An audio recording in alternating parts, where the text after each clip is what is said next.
जी ईमान मज़ारी साहबा, ये बताइएगा कि आपकी वालदा मोहतरमा श्री मज़ारी साहबा की एक वीडियो वायरल हो रही है जिसमें वो कह रही हैं कि मेरे ऊपर कुछ उन्होंने जो है कोई उनको पेश नहीं किया गया या कोई वारंट का इशू है।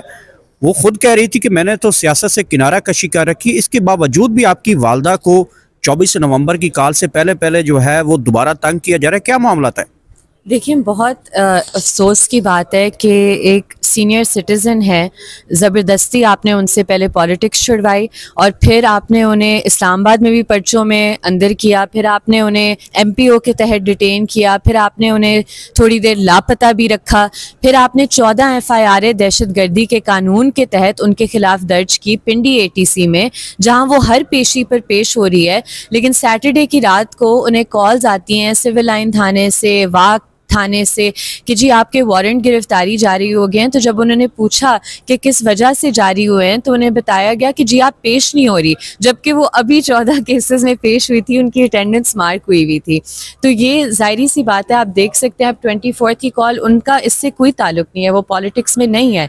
लेकिन आप रियासत की जो डेस्परेशन है और जो फ्रस्ट्रेशन है, उसका अंदाज़ा इस बात से लगा सकते हैं कि दहशतगर्दी की अदालतों को किस गलत मकासद के लिए इस्तेमाल किया जा रहा है। अच्छा, इस सारे पहलू के पीछे क्या हुकूमत का हाथ है या फिर जैसे इल्ज़ाम जाता है एस्टेब्लिशमेंट जो है वो ये सारा काम करवा रही है, इस तरह की गिरफ्तारियां, मुकदमात, तो आप समझती हैं कि ये हुकूमत करवा रही है? हुकूमत इतनी तगड़ी हुकूमत है कि ये काम करवा सके? हुकूमत तो इस्टेब्लिशमेंट की एक एक्सटेंशन ही है। ये जो फॉर्म 47 वाला पार्लियामेंट है और जो ये सियासतदान इधर बैठ के हुकूमत चला रहे हैं, ये किसी और के कंधों पर आए हैं और उन्हें भी अच्छी तरह पता है, इसलिए उन्होंने अपना जो सर्वाइवल है उसे इस्टेब्लिशमेंट के सर्वाइवल के साथ टाई कर दिया है। अच्छा, आज ये एक अहम मुकदमे में आप पेश हुई हैं, उसकी पेशरफ्त क्या हुई है और कौन सा अहम मुकदमा था इस्लामाबाद? जी, साजिद महमूद साहब हैं, जम्मू कश्मीर लिबरेशन फ्रंट के प्रेसिडेंट हैं, AJK और GB जोन के, और वो बिज़नेस भी करते हैं, UAE के रेजिडेंट भी हैं।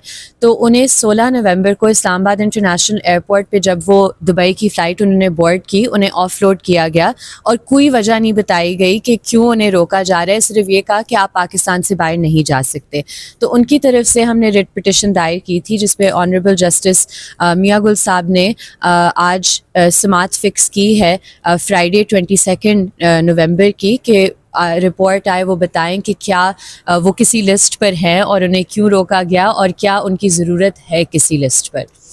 ईमान मज़ारी साहबा, आपके सोर्स बड़े तगड़े हैं और हमेशा जो भी आप कहती हैं अमूमन वही हुआ है। अच्छा, लिटरली ये बताइएगा कि इस वक्त डील की बड़ी बातें चल रही हैं, इमरान खान की कोई डील हुई है, PTI कंप्रोमाइज़ हो चुकी है, खान जो है वो बाहर आ जाएगा, कई हल्के कहते हैं नहीं होगा, हुकूमत ने भी तस्लीम किया है कि हमारी बातचीत चल रही है, PTI ने भी बात तस्लीम कर ली है कि बातचीत चल रही है।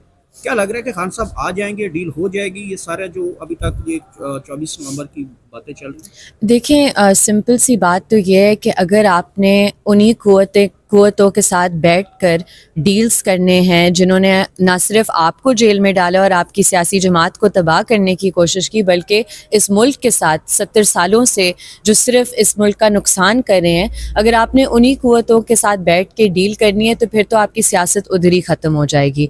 लेकिन अगर आप एक सियासतदान होते हुए, और ये सारी सियासी जमातों के लिए है, सियासतदानों को एक दूसरे के साथ बैठकर अपनी अरेंजमेंट्स करनी चाहिए, अपने कोई एक कॉमन मिनिमम एजेंडा पे काम करना चाहिए। सियासत तो ये होती है, ना कि आप उन कुव्वतों के साथ बैठ के डील्स करें। Thank you.